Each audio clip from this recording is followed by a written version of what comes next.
A gente está de volta aqui com a doutora Cíntia de Oliveira. O nosso papo está ótimo, os bastidores são fantásticos. Doutora, é muito difícil, né? Esse negócio aí de dieta, jejum intermitente, que não é uma dieta, né? Isso não é um estilo de vida? Para muitas pessoas né? Na verdade, o jejum intermitente ele começou a ser estudado exatamente nas populações religiosas que fazem por motivo religioso. Na verdade, se a gente for analisar, a humanidade evoluiu fazendo jejum. Isso é uma coisa muito natural. Sim. Não só por motivos religiosos, mas a gente, antes de existir a agricultura, que existe há mais ou menos uns 40, 50 mil anos, e a gente está aqui há milhões de anos, né? A gente evoluiu vivendo de caça e coleta de frutos silvestres. Quando não existia caça, muitas vezes em regiões do planeta de inverno rigoroso, se ficava longos períodos em jejum. Na natureza é assim, os animais carnívoros caçam, comem a caça e vivem por um longo período até caçar de novo e comer de novo em jejum. Então, e as pessoas, por motivos religiosos, vários povos, os muçulmanos no Ramadã, ficam 40 dias, eles só comem do pôr do sol ao nascer do sol, né? Os judeus têm muito costume de jejuar, os cristãos também têm, né? Na época da quaresma, Jesus Cristo, né? Jejuou, na Bíblia está escrito, e é normal, é fisiológico, é natural, é benéfico, principalmente quando se encaixa na sua rotina. O que os estudos mostram é que não necessariamente você precisa fazer o jejum para ter os benefícios do jejum. Quando você não quer apenas emagrecer, você pode fazer jejum para não emagrecer. Basta você compensar o consumo de calorias quando você está na janela alimentar. Você não vai emagrecer. Se o objetivo é emagrecer, você tem várias outras estratégias que simulam o jejum. E nós vamos ter um programa dedicado a falar sobre isso, que é a famosa dieta cetogênica. O que quer dizer essa cetogênica? Quando a gente está em jejum ou está comendo apenas alimentos que não estimulam a insulina, por exemplo, as proteínas, que estimulam muito pouquinho, e as gorduras, o nosso corpo acaba tendo falta de glicose como substrato energético. E isso obriga a natureza a usar o nosso tecido adiposo, a nossa gordurinha estocada no corpo, cuja finalidade é exatamente essa, nos períodos de privação de alimentos, servir como substrato energético. Quando você está em jejum ou comendo alimentos que não fornecem glicose, não comendo tantos carboidratos, obrigatoriamente o seu corpo tem que te retirar a glicose do seu tecido adiposo. Então a gente pega a gordurinha lá da nossa barriga, vai lá para o fígado e transforma em glicose. Isso chama gliconeogênese. E o produto do metabolismo dessas gorduras se chama corpos cetônicos. E eles são uma das coisas mais estudadas hoje no mundo, que tem inúmeros benefícios, inclusive um dos maiores benefícios da cetogênica em doenças neurodegenerativas, em melhora de concentração, de foco, de desempenho, desempenho mental, né? Tem muito a ver com os corpos cetônicos, melhora de doenças autoimunes, de doenças que são inflamatórias, como as doenças autoimunes e degenerativas. Tudo isso tem a ver com a produção dos corpos cetônicos, que acontece quando o nosso metabolismo é a base da nossa própria gordura. Então, tanto o jejum quanto a dieta de baixo carboidrato, a cetogênica, produz esse benefício. Então, não necessariamente você precisa fazer o jejum para ter os benefícios da dieta. Olha, acho interessante que é bom a gente entender, né, ali o nosso organismo, como tudo funciona. Por isso que você tem esse corpo lindo, né? Porque você entende muito bem o a gente tem que aplicar o conhecimento. Mas não é legal, acho que... E bate aquilo, então estou fazendo errado porque eu não conheço, porque eu tenho que fazer isso, tenho que fazer aquilo. Exatamente. Por exemplo, aí eu fico 12 horas sem comer, lógico, eu vou acordar com fome, né? Ou então na minha refeição eu vou acordar com fome. Tem algum alimento que vai quebrar esse meu jejum aí que eu fiz? Vai. Essa é a pergunta mais comum que a gente recebe nas redes sociais. Doutor, o que quebra o jejum? Então, como eu falei, existem dois tipos de jejum. O jejum calórico, qualquer coisa que você comer que contenha macronutriente, que é macronutriente? Proteína, carboidrato ou gordura, vai quebrar. Se você está fazendo um jejum metabólico, que é aquele em que a gente não tem problema em ingerir qualquer coisa que não estimule a insulina. O objetivo desse jejum é manter a sua insulina baixa e ter os benefícios disso. Então, por exemplo, pacientes diabéticos, o Dr. Jason Funk é um dos caras que aplica muito, né? Tem mais de 1000 pacientes diabéticos tratados e em remissão da doença com essa estratégia. O que eles fazem? Fazem jejum metabólico. Então, o paciente, por exemplo, ele come gorduras boas, como eu falei, né? O triglicerídeo de cadeia média, come o famoso caldo de osso, né? Que é tipo uma sopa com o tutano, né? O chambari, né? É uma sopa mais gordurosa. Enfim, existe uma receita, né? No livro dele, ele explica. Tem na sua rede social? Tem. Olha. Tem, a gente explica também, né?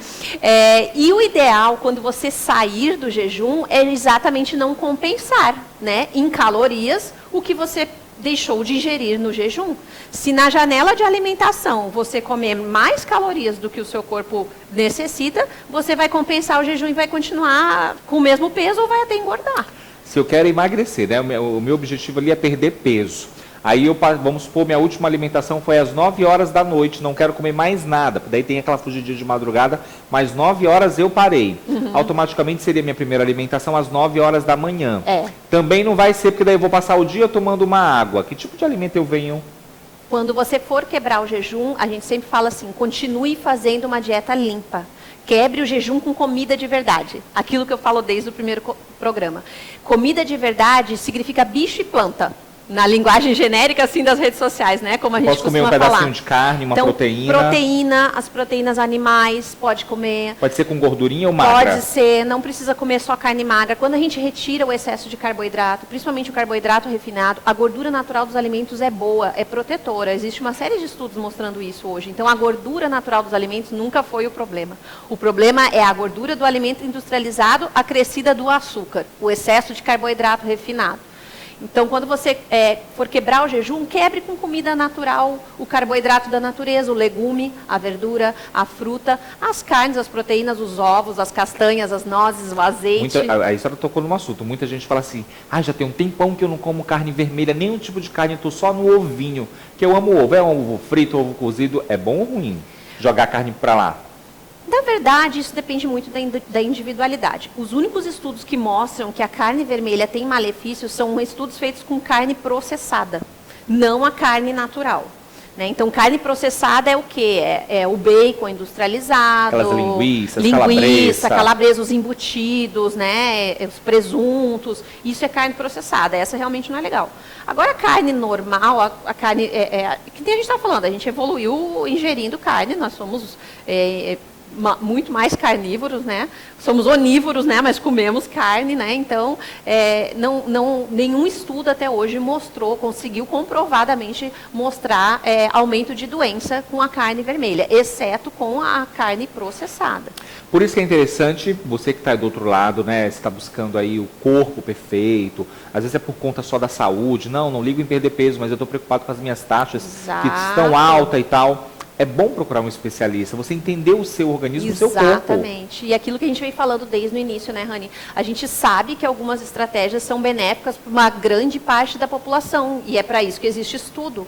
Mas cada pessoa é de uma maneira, cada pessoa tem uma rotina, tem um sistema de crenças, tem enfim, uma realidade dentro da sua casa, uma dinâmica com a sua família. Então, nem sempre o que funciona bem para mim vai funcionar bem para você. Então, o ideal é que você tenha essa avaliação e essa sensibilidade também do profissional que te acompanha, de ver o que se encaixa na tua realidade, né? Dentro das tuas possibilidades também. O interessante é quando você percebe que você já está nesse meio aí, bem reeducado, comendo tudo direitinho, seguindo lá a dietinha que a doutora Cíntia passou para você.